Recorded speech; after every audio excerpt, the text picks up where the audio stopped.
So welcome to Tech Tuesday. This is the sixth of our monthly sessions on Tech Tuesday, where we're featuring fueling innovation and how innovation comes from different places and through different pathways. And before we start the session, I'd like to make one brief announcement. So our Nurse Innovator program, the deadline for applications on that program is this Friday. If you don't know about the program, please, you can check it out at our website, mcamericas.org, and I will put the link in the chat box. And we are looking for healthcare practitioners who have a product idea that they'd like to bring to market. So if you have an idea and you want to develop that idea, we invite you to join the Nurse Innovator Accelerator program. And before we start, we would like to turn the platform over to a new member of our innovation ecosystem who's just moved here. Her name is Judy Broussard, and I'm going to turn it over to Judy to introduce herself. Thank you so much, Nancy. Good afternoon, everyone. Really nice to meet you all virtually. My name is Judy, and I'm a recent transplant to El Paso from Toronto originally. I work remotely for UNC Chapel Hill for Innovate Carolina, specifically Kickstart Venture Services, where we support the startups that are IP-based spinning out of the University of North Carolina, Chapel Hill. So I'm really looking forward to learning more about the entrepreneurial life science ecosystem here in El Paso. And thank you so much for giving me the opportunity to introduce myself. Wonderful. And we are very glad to have you in the community. So now, Tech Tuesday, Alberto Ponce, who's a member of the Innovation Center team, is going to introduce our speakers today, and he'll be leading the discussion and the questions. Alberto? Hi, everyone. Welcome to Tech Tuesday. With us, we have Stephen Khuong, who's the co-founder and CEO of Curacubby, the leading integrated payments and business platform for schools of all sizes.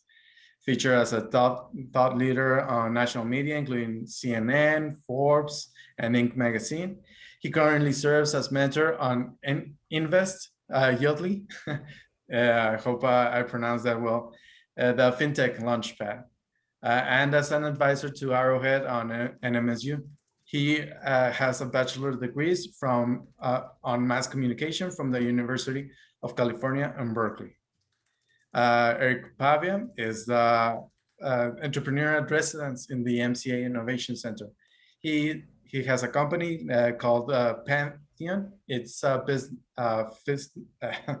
a fitness and wellness app designed for teams, and it's the first social fitness game.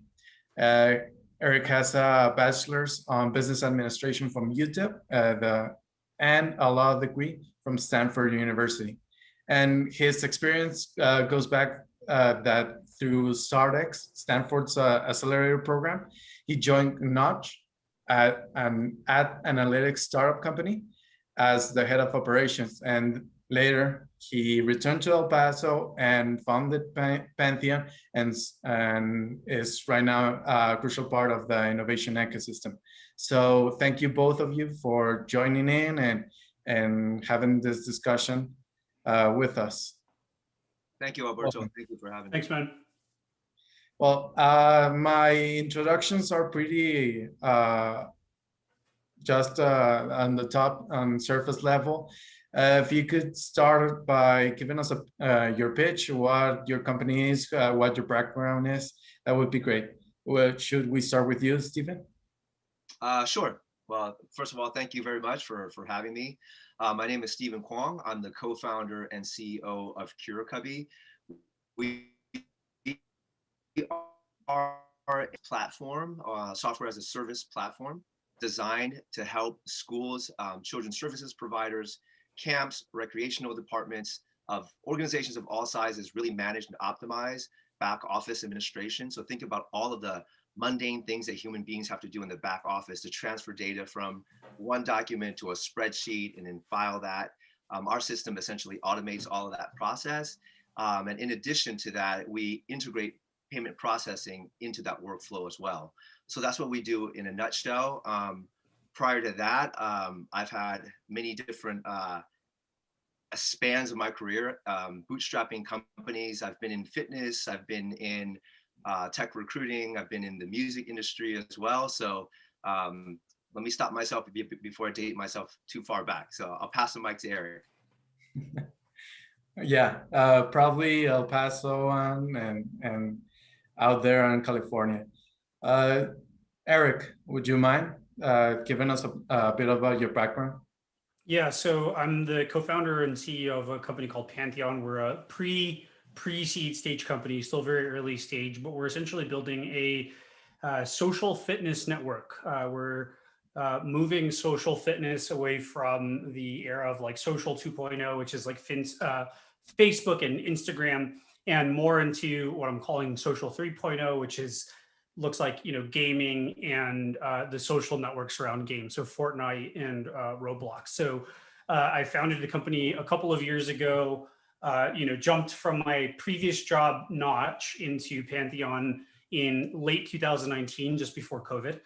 So I got to try to start building a company in the throes of a pandemic. Prior to that, I was on the founding team of a company called Notch. I was the fourth person on the team. I was the head of operations, and I helped scale it all the way through Series B and over 40 million in funding from some cool venture capital funds. And I guess where that's relevant here is I was in charge of hiring pretty much everybody after I joined, and I was responsible for a lot of the culture development. So we were chosen by Inc. as one of the top places to work in the country 2 years in a row. And I think a large part of that was because of the culture we built. I was also on the early team of an incubator called StartX out of Stanford. And I was part of the team that helped create the company values there. It's a nonprofit, but we were treating it like a startup as we started building it out. And, you know, I was part of the core team that helped decide, you know, what the company values were, the employee values, the product values. And that really shaped a lot of the way that I think about how you build an organization and organizational culture. Before that, yeah, I did my JD at Stanford and I studied business at UTEP. So company culture has been like a personal interest of mine. And I think the way that you get people together to build something massively valuable is incredibly interesting. Okay. How do you define that business culture? Is it a philosophy? Is it a set of principles? How would you describe it? And Me? also, yeah, what would be your particular business culture philosophy? Yeah, I think the way that I define culture because it can be a lot of things, but the way I define it is the way that people act when nobody is watching them. So at least the way that I try to build culture within the organizations that I've worked on is it's almost like the operating system for an individual when no one is looking over their shoulders. And, you know, it's not, you know, a bunch of nice statements written on a wall somewhere or, you know, on your company's mission statement. It has to be reduced to action. And it's not, you know, when your manager is like making sure that you're doing your work, it's not how you act then, it's how you act at every other part of the day. And, you know, that comes together with groups where, you know, how do groups interact with each other when nobody is looking? How does the CEO act when nobody is looking? How does a customer service rep act when nobody is looking? And all of those behaviors, I think, together come to make the company culture. And then the second part of your question, what is, you know, our company culture? I mean, the culture that you develop for a company just varies drastically from company to company, depending on what the company is trying to achieve. I think the culture should match your objectives to a large degree. When you start the company, you have certain things that you're trying to achieve long term, and you should build a culture that matches with those objectives. Because again, if the culture is how people act when nobody's watching, you need to decide what you want those people to be doing, and so you can design that in advance. And so for my current company, one of the things that we really care about is respect for our customers. We're building a fitness product, and that involves a lot of sensitivities around health and fitness data. And so one of our values, for example, is respect. And we want to a team that treats each other with respect. And the reason for that is if we don't have that internal respect day to day, then you can't expect people to just turn that on when they're having a customer interaction, or you can't expect them to just turn that on when they're designing a new feature, developing a new feature for a customer. So again, I think it varies by organization, but for ours, respect is a huge one. We have a handful of other values that we bake into the culture, but that's just a brief example. I'm sure Stephen has a cool answer there too. Well, Yes. I don't know that my answer is going to be as cool as that, but I'll try. The way that I think about culture really has to, well, first of all, let's take a step back. Before we think about culture, I want to think about the purpose behind the culture. Is the purpose driven by some internal workings of the company, meaning that is this simply a business protocol, or is the culture driven by something greater?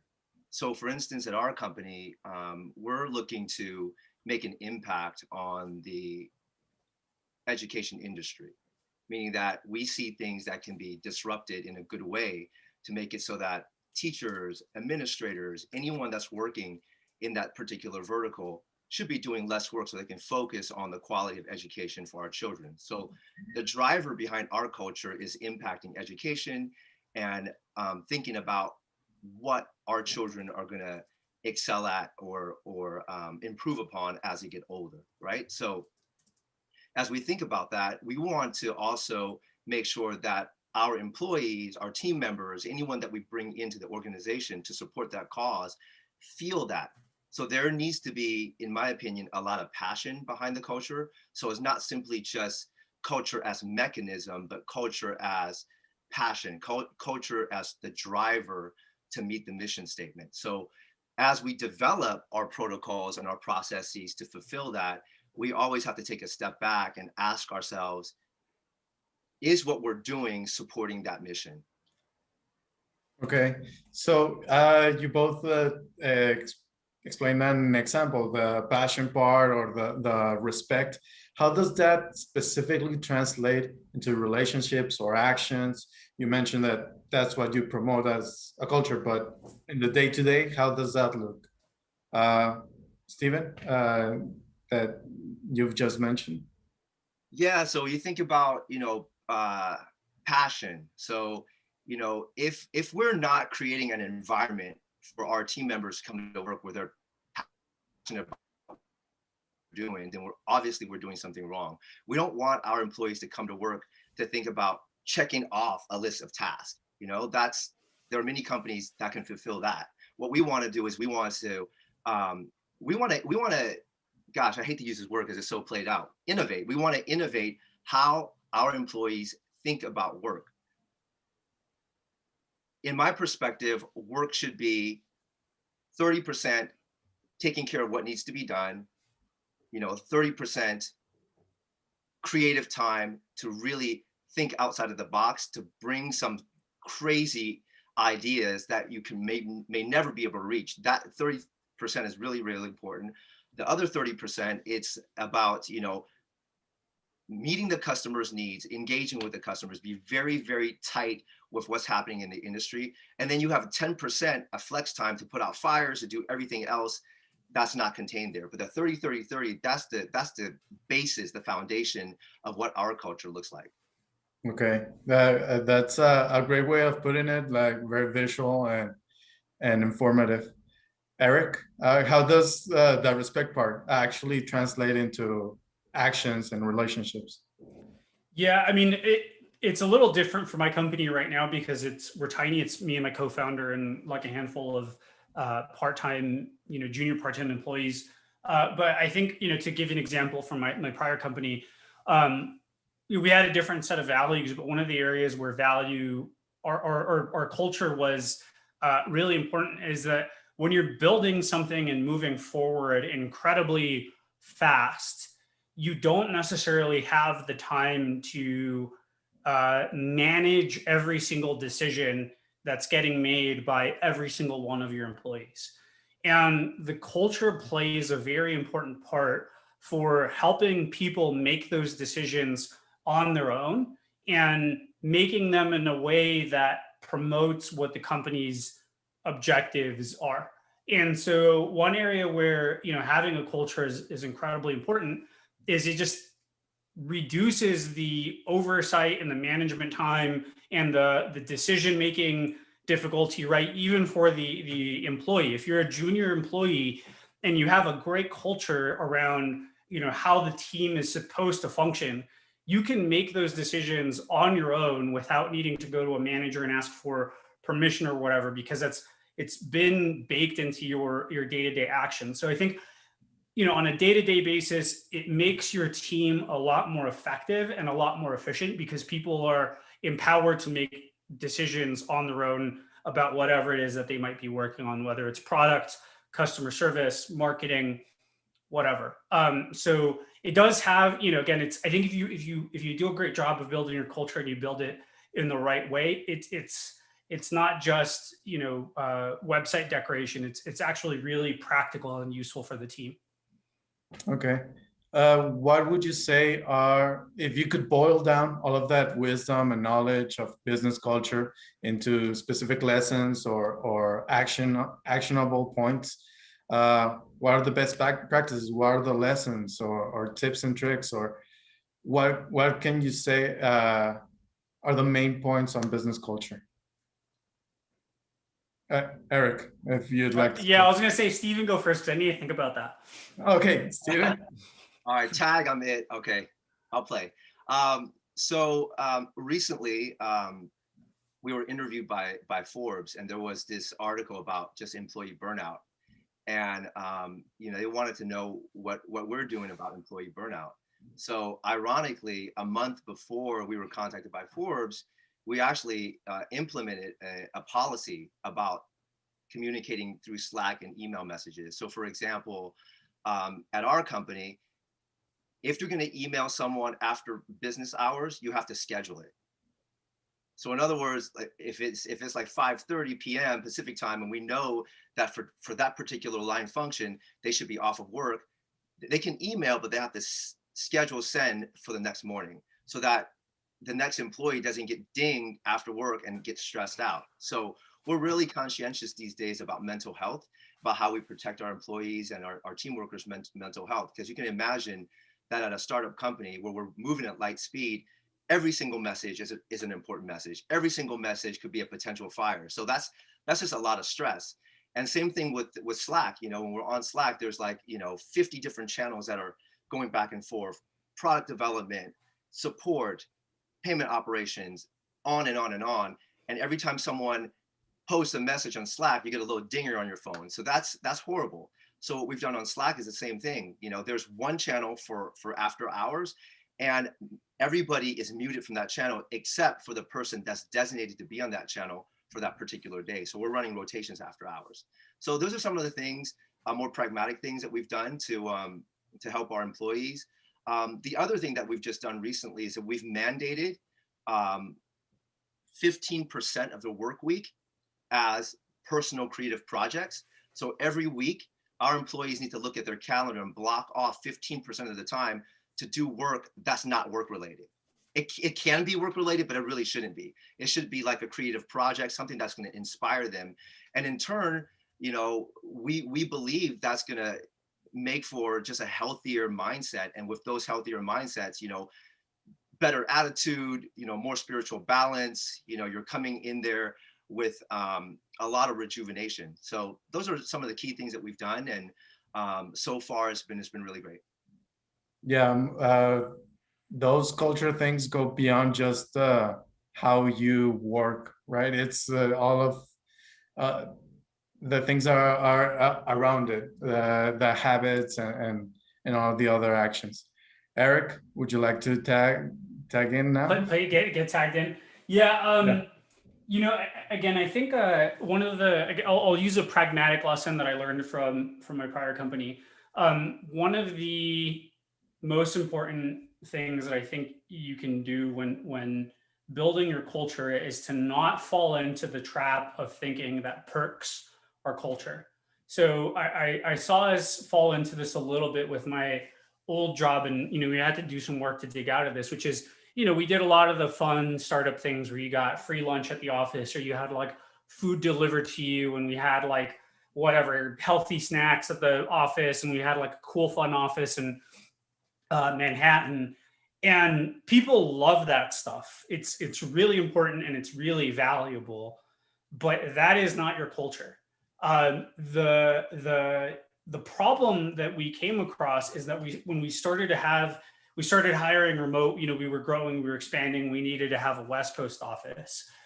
What we started to see was that the employees that weren't in the office to like enjoy all of these like fun, whatever free stuff that we were giving them, were not having a great time with the company, and they weren't adopting the company culture. And that's because the company culture was sort of superficial at that time, or elements of it were superficial. We were leaning too heavily on the superficial elements. So, the things that Stephen just mentioned, those are like real tangible things that affect the way that people act and the way that people feel and function.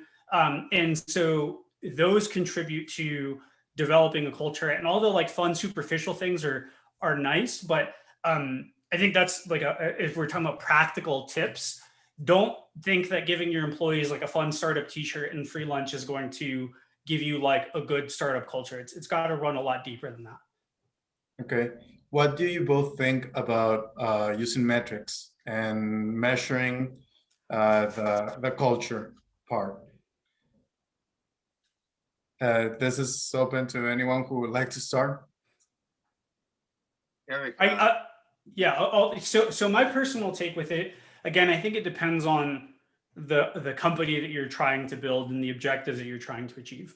There are some companies like Google is famous for being very heavily based on like their OKR system. And that has its benefits and its drawbacks for the company, right? Like Google is a very data-driven, data-intensive company. For us personally, we don't use, the product that we're building is almost like going the opposite, where we're taking raw data and turning it into something that's not measurable. And so our company as it exists now is not like, the way that we evaluate employees is not based on metrics as much as it is based on outcomes. And that matches our product. Again, if we were building a company that was, developing tools for reducing friction in financial transactions, some like heavily quantifiable stuff, then I would probably build a heavily quantifiable culture around that. But right now, that's not what we're doing. And again, we're moving in sort of the opposite direction of a lot of the industry. And I think our culture is moving in that direction as well. Okay. Stephen? Yeah, so we do have a standard practice of measuring, we call these mood surveys. We send them out, you answer them, they're anonymous, right? So they're basically, every month we'll send out about 10 questions. And they're just, what I would consider practical questions. Do you feel that you're being treated fairly is one of the questions. Do you feel that the company that you work for value diversity? That's another question. Do you feel that your compensation is in line with your counterparts in the industry? So we measure these things and we get back a set of answers, or people will answer, and people can also have the opportunity to write in some comments as well. And I've seen the entire spectrum, and that's useful for us. We're still a relatively small company and super early, so our intention there is to really get a gauge of how we're performing as a leadership team in terms of making sure that our employees are feeling like they're valued. And if there's any instance where there's a detractor score, we want to address that, not at the employee level, but at the company level. So for instance, if we ever got something like, we don't think that Curacubby values diversity, that would be a big red flag for us, and we want to investigate that. So, so the answer is yes. We do send out qualitative surveys and to measure these things. I think it's for the stage that we're at, that's important. Yeah. Okay. Again, it really depends on what you're looking for and what are your objectives. So again, with the topic of this talk about innovation, fostering by business culture. What type of business culture is the most fueling towards innovation, but within the employees, within the same business? What what kind of culture should one aim for? I'll let Stephen go first. All right, tag them in again. I'll go. Okay. So I think that answer really depends. It depends on the stage that the company's at. If you're, super, super early, and we've been there many times before, I think the culture at that point is the culture of speed, the culture of urgency, the culture of, fast to market. So that's a very different mindset than, say, a company that's like post Series B or going to Series C or D. At that point, you're really looking about, scaling, the other very valuable attributes of the company, which is like, in employee happiness. Not to say that employee happiness isn't important at the very early stages of a company, but I would say that, as priorities, they tend to be ranked a little bit lower than speed of urgency. The short answer to that question is that it really depends on the stage of the company. It really, really does. Because I think if you're a small company and you have to get to market fast and you spend most of your time measuring employee happiness, your product may never get to market. Because I'll tell you, at the earlier stages, most of us are disgruntled. Most of us are overworked. Most of us are like asking ourselves this question on a daily basis: what did I get myself into? So the happiness score is always going to be very low, for example, right? But as you grow and you start to understand the desires and the requirements of the people that you're hiring, then that's a secondary question. So again, it depends on the stage of the company. So true. Erik? Yeah, I agree with a lot of that. I think one thing that I've also seen, like a very specific, like I don't think there's a whole lot of like right answers or wrong answers when you're building culture, but one thing that I specifically have seen that tech companies are good at and that startups are generally good at, that other types of businesses are not, is that they understand that good ideas can come from anywhere, and they empower some sort of mechanism, or they create some sort of mechanism to surface those ideas. A lot of traditional businesses have almost the opposite, where they smother the ideas, or they intentionally create or unintentionally create structures where those ideas have no room to breathe, no room to circulate and move their way up. And I think that's why a lot of these older traditional businesses, or that's one of the reasons why so many of them can't compete with startups, is all the ideas are like top down and imposed by a management team and a research group and market studies and all of this stuff, and there's not a whole lot of room for all of the employees, and that means all of the employees, right? There's like the classic story of the guy who invented hot Cheetos was like the janitor or whatever, right? And I think as much as you can do to create those opportunities for people to share ideas, those ideas to get credit and to be heard, again, the specific mechanisms will vary. I think for me personally, in an ideal world, everyone should have the opportunity to speak up and just talk when they have an idea. I know that's not necessarily practical at all companies or all stages of companies. So maybe there's ways for people to submit ideas and have them get voted on, whatever. You can get creative about that process, but Stephen has the 15% personal employee work time, like that's a version of that. That I think is incredibly important, because again, ideas can come from everywhere, and you should be looking at every single one of your employees as like an idea factory for whatever it is that you're trying to build. Okay. What are your thoughts on designing a culture, like specifically, purposely, versus usually what is the case on businesses where they rely on the natural leadership, like top to bottom, that they hope the values of leadership and management permeate to the rest of the business? Like, should culture be designed or should culture be evolved? What are your thoughts on that? I mean, I can answer that. I think one of the core benefits of building a startup is that you get to choose every single person that you hire, right? Like when you're employee one, every person that comes after you is partially a product of your choice.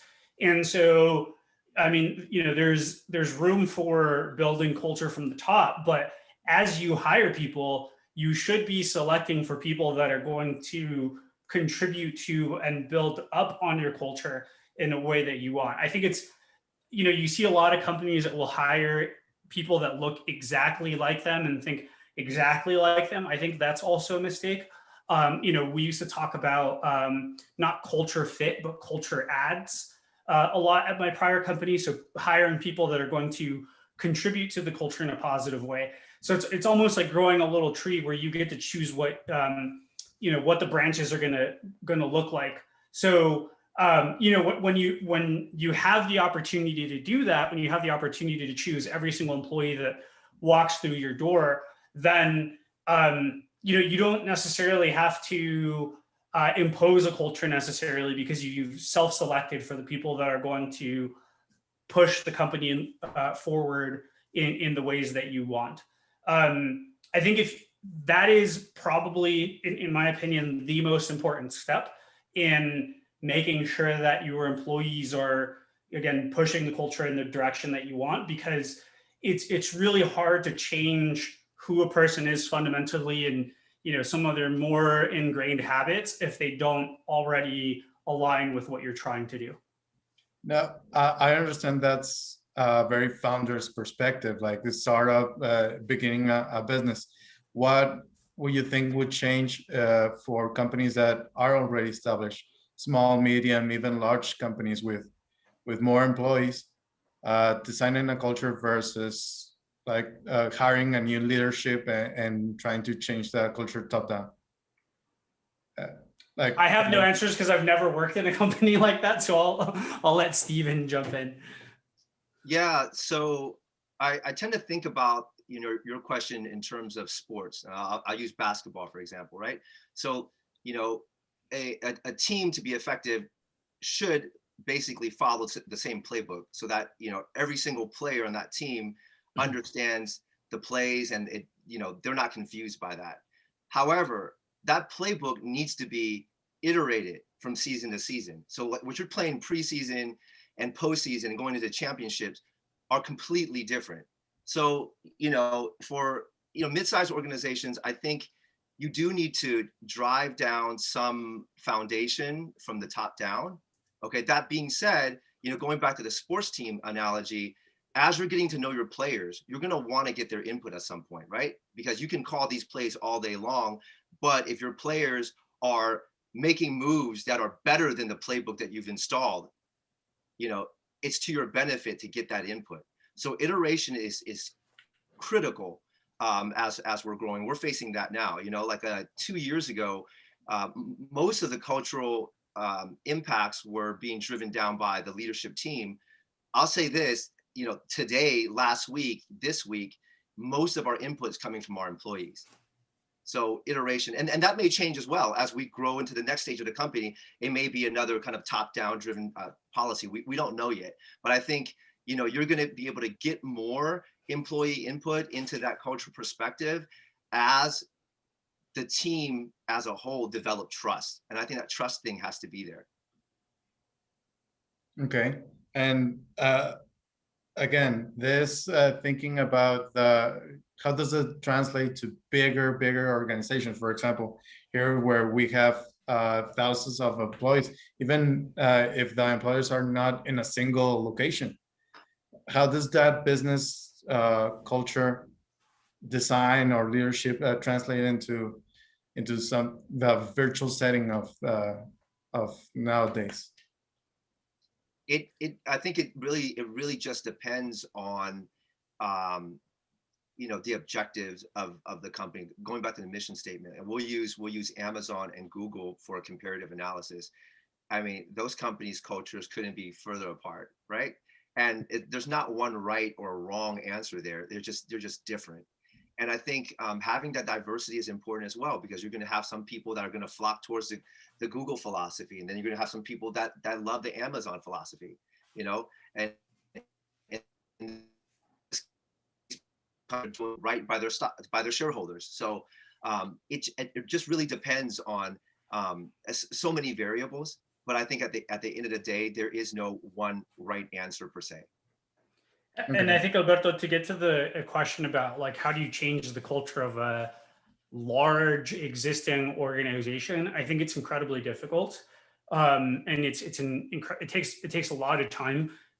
You see company turnarounds like Apple, what Apple did in when Steve Jobs went back. You see what Microsoft has done more recently, and it takes a lot of time and a lot of work to turn one of these ships around. And if I knew the answers to how Satya Nadella or how Steve Jobs did that, I would be CEO of one of those companies, because it truly is that difficult. I don't think there's like a magic bullet solution that you can kind of distill into a presentation like this, because those outcomes are incredibly rare. Yeah, and it's important to understand those things, and especially to do right from the first time, from the beginning. How does the city or base that your company is, how does that influence your culture? For example, Erik, you're in El Paso, Stephen, you're in California. How you've worked, Erik, you've worked in Manhattan. So how geographically does it influence? Erik, would you like to start? Yeah, I mean, you're going to get different people in different cities. I think one of the benefits of being in San Francisco is that you're going to get a lot of incredibly talented people with sort of institutional experience. So, one of my experiences in California is that when we hired a person, they were ready to jump in, straight into projects. They knew the language, and it was pretty easy for them to figure out like what we were trying to build and how to build it. With that came a lot of, and no offense to Stephen or any of the other companies in California, we ended up getting a lot of employees that were, almost like spoiled, where, you had to give them absolutely everything because that's what they were used to. They had worked at Google or at Facebook. They were used to being pampered to a large degree. And that was something that we actually got tired of with my previous company. And one of the reasons we moved to Manhattan is because we got tired of competing for Facebook employees who came in and, wanted to be treated like kings. So, looking at El Paso specifically, it's almost like the opposite problem and benefit, which is people here are very hungry, and they're very tough. And so people will work incredibly hard, and they're really eager for opportunity. But, and they're not expecting a whole lot, to be honest. And so, which is great for a startup actually, because, getting really hungry, motivated people. But then, you do have to do a lot more training and grooming, because we don't have that institutional knowledge available to us in the employee base. You don't have a lot of people that have worked at companies or built consumer products, or any products, to be quite frank. So, there are pros and cons to all geographies. We had different issues in Manhattan, different issues in San Francisco, and I'm having different issues here in El Paso. So I do think to some degree the issue of geography is becoming not less relevant, but more relevant, because you can hire people wherever you want now if you decide that you're going to be a remote type of company. And so understanding the culture of like the weird particularities of where you're hiring is incredibly important, because I do think cities have very different work cultures. Yeah, definitely. Stephen, would you like to add something? Yeah, sure. I think the geographical issues are more symptomatic of the higher educational institutes that are embedded within those geographies. So, for example, in El Paso, we have office in El Paso, and we work with UTEP and MSU to pull candidates all the time. But that's two. In the Bay Area, there's like 10, 20, 30 if you start to count the community colleges as well. And then more importantly, you have to ask, like, what makes it so that these candidates are coming out uber competitive? It's because at least in California, in Northern California, the Bay Area specifically, you have universities teaching entrepreneurship, but not just specifically entrepreneurship, but entrepreneurship blended with tech.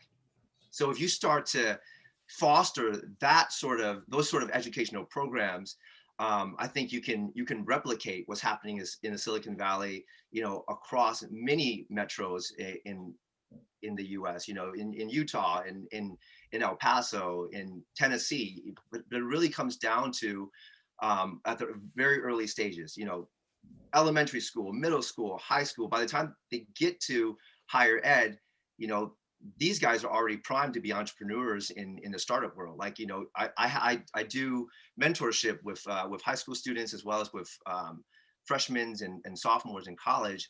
And you'd be amazed at how these guys are talking. They're talking like entrepreneurs, like they're primed to think that way. So I think, yes, geography, does have an impact, but I think the geography is more symptomatic of the educational institutions embedded within those geographies. Okay. And now, thanks to the technology, culturally, those certain traits are getting more blended and more open to other locations. Like, what would you think is the impact that COVID had on business culture? Stephen. Okay. Yeah, sorry, I'm looking at Stephen right now. I think there are pros and cons, right? Let's talk about the pros first. The pros that you can conduct business at a speed never seen before. So COVID has, in essence, been accelerant for a lot of the ways that we communicate. So prior to COVID, if you were to do an investor meeting, you would schedule something, go, make a reservation for dinner or lunch, and then you wait like 2 weeks because everybody's out making plans. Now with with the advent of all of the high-speed communication tools such as Zoom, you can do a meeting and it doesn't cost you like 3, 4, 5 hours to commute to the city and have dinner or lunch. You can just set a meeting and it's going to cost you 30 minutes, right? Mm-hmm. So I think that's a pro, but at the same time, someone could also say that that's also a con, because now you're always talking, and when do you get to have that mental break?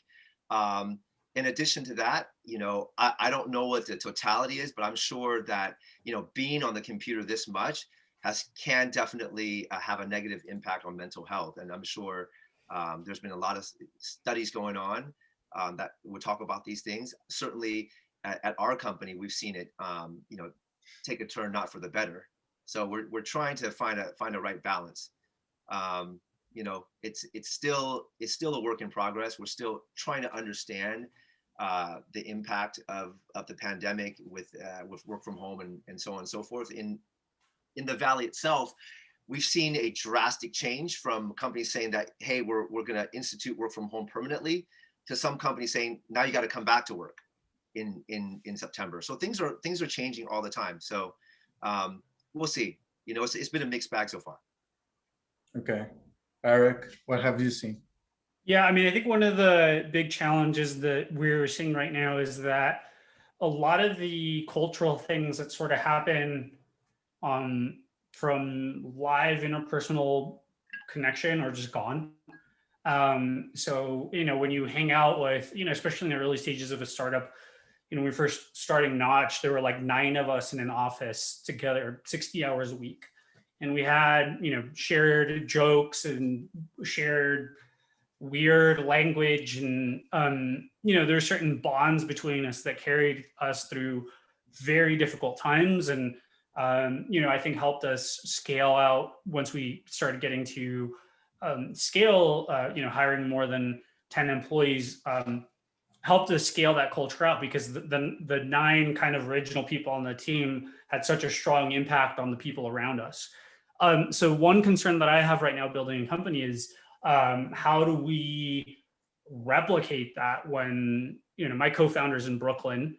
One of the employees that we have is in Seattle, and a couple here in El Paso, but I don't think you can institute that stuff. I don't think you can create a culture doing like Zoom happy hour or whatever. Like it's not legitimately fun. It was kind of fun when that's all you had to do, that was your only option. But now when you can go into an office or you can do things in person, like nobody wants to do that. Like go get some sun.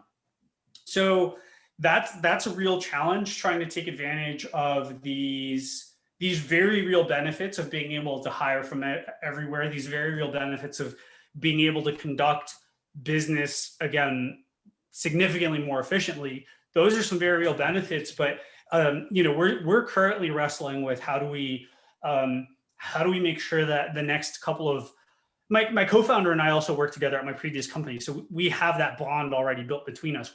I've known the guy for like 9 years.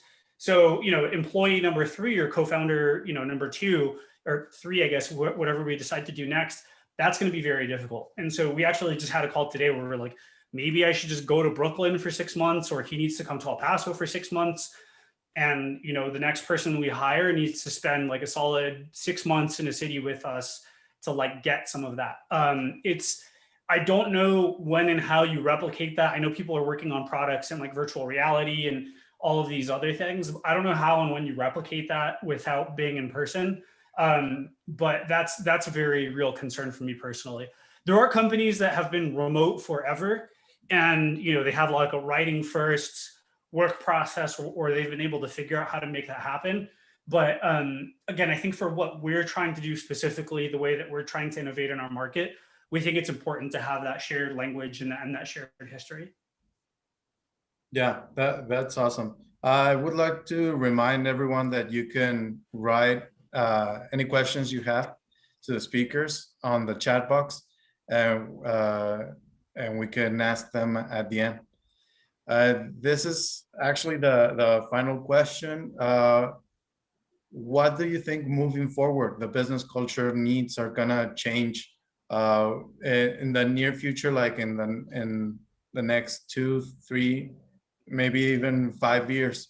What are the trends that you see on business culture? Erik, would you like to start? One big shift that I've seen in my relatively short career is that more and more power is shifting to the employees. There's a scarcity of talent everywhere in the world. And if you want to hire and keep the best people, you have to show a deep concern for what their needs and wants are.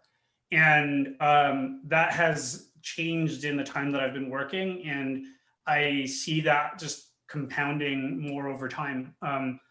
Going back to Stephen's point about the education system, the number of companies relying on tech skilled workers is growing, but the population of tech skilled workers is not growing at the same pace.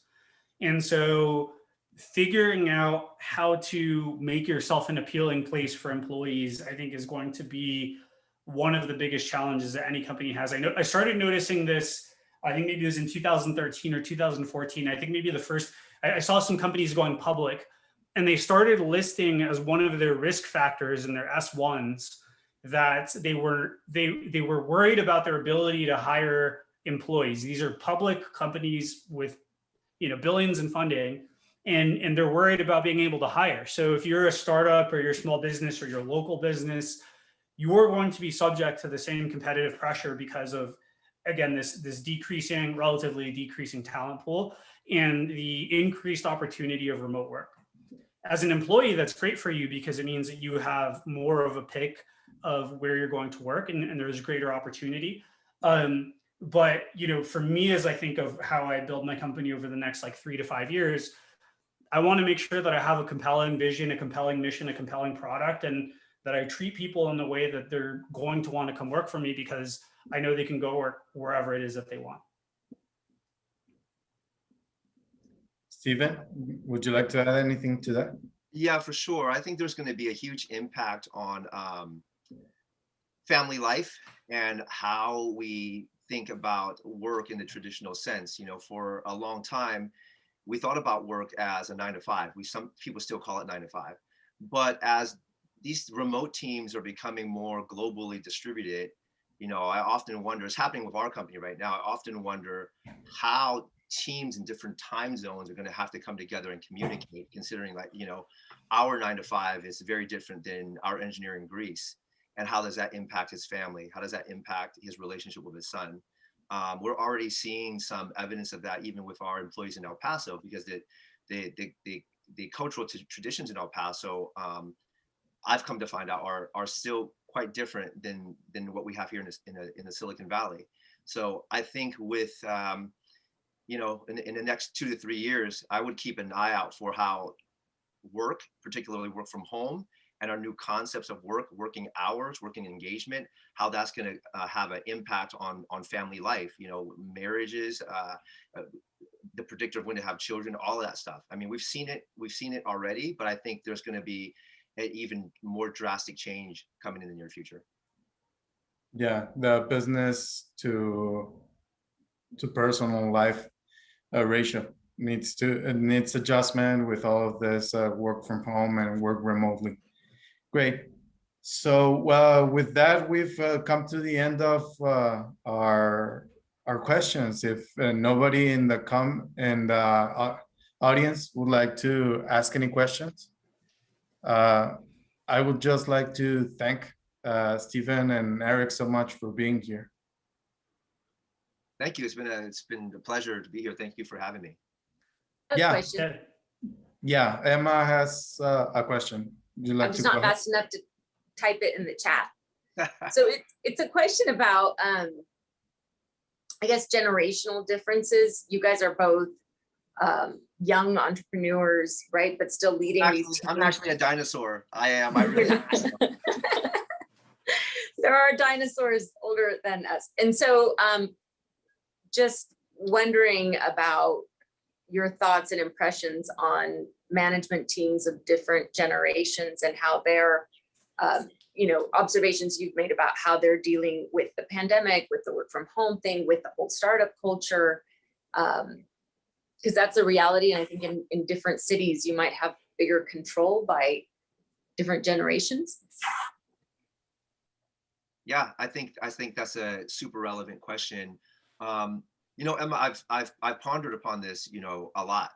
And from what I've seen in my experience is that as it relates to like management, oftentimes we have to like think about like what the investors are looking for. And I think from my experience, as long as the investors are happy, you can basically have a lot of flexibility on how you want to cater to that culture, to the extent that, you know, you're not meeting investor expectations automatically, then you kind of go back to like the top down, very controlled type of culture. So, you know, as they say, you know, as long as the business is doing good, nobody's going to complain. Yeah, I mean, my one comment there is, again, seeing from like the hiring perspective, I do think the labor shortage has like a very practical impact in the way that managers behave, which is if you're not thinking about how to create a workplace that is at least somewhat accommodating to junior employees, they're going to leave. So one of my best friends is an attorney at a very prominent Silicon Valley law firm. He's a, you know, on the partner track, pretty senior as far as the associate ranks go. And that used to be a job that people fought to get into. It was really tough to get a law firm job at like a tech startup firm or startup law firm like that. They cannot hire enough people at this point because employees have their pick of where to go. And all of these law firms are struggling because they don't have these junior and mid-level people who've just decided like, you know what, I don't like your work environment. I don't like the way you treat your employees. I don't like how many hours you make us work. I'm out. And now it's the firm that is struggling. These law firms are having a really difficult time. They can't serve all, you know, they're turning clients away. And so there's like a real business impetus to, you know, and it's a shift. Like I'm not that young, you know, I remember the days where it's like, you had to accommodate your employer as an employee. Like I actually got turned down for an internship because they thought I was really weird. I like didn't want to wear dress shoes and I wore Converse to work. And like, I just played by my own rules and that cost me a job. I think that power dynamic has shifted quite a bit. And I don't know how long that's going to last. But I do think it's the people in control right now are the employees. And so, you know, to the extent that, you know, you're a mid-level or senior manager and you have an ego about like the way things are supposed to be done, you might have to swallow that in order to make sure that you have enough people working at your company.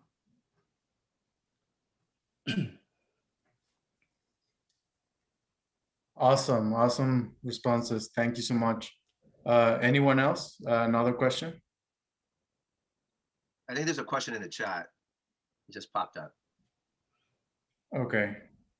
How do you guys feel about hiring versus contracting since the gig economy is booming? So yeah. You know,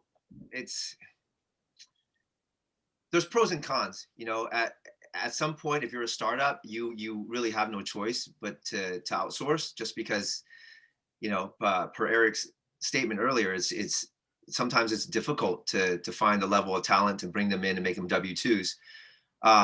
But there are some, you know, really valuable lessons to learn about developing talent in-house, right? Because ultimately the contractors are going to be either working per the culture of the contracting team that they work for, or if they're truly independent, like who knows what kind of culture or value that they bring, they know that they're a hired gun. So, you know, for them, it's about, you know, following the spec that you've written, making sure that, you know, they're as close to what your expectations are as possible. And then they check in and they check out. When you have internal employees, you know, if you're lucky, keeping your fingers crossed that you found someone that's not just going to work for the company. This person is going to help develop the company, grow the company, right? This employee is a seed that's going to sprout many different innovations for the company. Whereas the contractor, you know, that's like a bullet. It's just a straight shot, and this is for one purpose only: try to hit bullseyes as close as possible. Whereas employee, it is an organic thing. It's going to keep growing as long as you keep watering that seed and give it the nutrient. That's a totally different entity. Yeah, and to just add to that, institutional knowledge is incredibly valuable. I think it's an undervalued asset. What somebody knows about your company and the experience they have with your company, when that walks out the door, you're losing a lot of value. There's like some stat that says it like it costs like 3 months of a person's salary to replace them, and that might even be too low. You know, contractors will learn the code base, they'll learn about your strategy or whatever. And when they're gone, all of that experience that they developed in-house is gone too. And so again, there's pros and cons. Sometimes it doesn't make sense to hire somebody full-time because the task that they're working on isn't, you know, long enough or big enough, whatever, or maybe just financially you can't pay for a full-time employee. But for certain roles, you know, the investment in that institutional knowledge is incredibly valuable. Great, awesome insights. We've arrived to the 5 o'clock mark, and thank you everyone for joining in to this Tech Tuesday. Thank you so much, Stephen and Erik, for those insights. All of your responses were very, a lot of wise nuggets woven between them. I would just like to finish off inviting everyone to join our next week Tech Tuesday. It's a special innovator showcase with 2 of our startups from the Innovation Center. We're very proud of them, and hope to see everyone there. Thank you again, Stephen. Thanks, everyone. It's been a lot of fun. Thank you. Thank you, Stephen. Thanks, Erik. Thank you, Alberto. Thank you, guys.